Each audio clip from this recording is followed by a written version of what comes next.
សួស្តីអ្នកទាំងអស់គ្នាថ្ងៃនេះខ្ញុំចង់មកអាប់ដេតអ្នកទាំងអស់គ្នាពីគីឡូរបស់ខ្ញុំដែលខ្ញុំប្រាប់អ្នកទាំងអស់គ្នាថ្ងៃសុក្រអាទិត្យមុនថាខ្ញុំបន្ថយការញ៉ាំមកវិញអញ្ចឹងគឺខ្ញុំរយៈពេលមួយអាទិត្យហ្នឹងគឺខ្ញុំស្រកអស់2គីឡូប៉ុន្តែខ្ញុំគិតថា2គីឡូគឺច្រើនពេកអញ្ចឹងគោលដៅរបស់ខ្ញុំគឺស្រកតែ1គីឡូមួយអាទិត្យទេព្រោះអីខ្ញុំចង់ស្រកប៉ុន្តែខ្ញុំក៏ចង់ដូចថាគិតពីសុខភាពខ្លួនឯងដែរមិនចេះចង់ស្រកហើយធ្វើឲ្យញ៉ាំរបស់អត់មានជីវជាតិហើយញ៉ាំហើយធ្វើឲ្យយើងអត់មានកម្លាំងអញ្ចឹងណា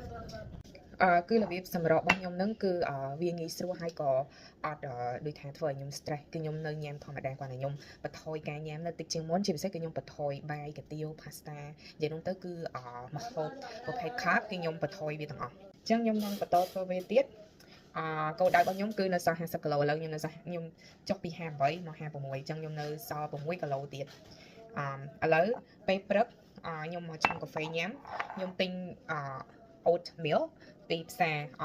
ម្សិលមិញខ្ញុំញ៉ាំខ្ញុំចៃឆ្ងល់មិនបាន oatmeal នឹងរសជាតិអត់សូវឆ្ងាញ់ធម្មតាគឺ oatmeal វាឆ្ងាញ់ជាង almond milk ប៉ុន្តែស្រាប់តែពេលព្រឹកមកខ្ញុំមើលគឺthis one វាអូខេអានេះវា lactose free អញ្ចឹងវាអត់សូវឆ្ងាញ់តែអ្នកទាំងអស់គ្នាឥឡូវម៉ោង2:10ថ្ងៃត្រង់ខ្ញុំទៅមកដល់ផ្ទះហើយខ្ញុំញ៉ាំ lunch របស់ខ្ញុំបាយហើយខ្ញុំធ្វើខហ្នឹងមិនមែនខសាច់ជ្រូកទេគឺខសាច់គោហើយនឹងមានទឹកតែមួយកែវ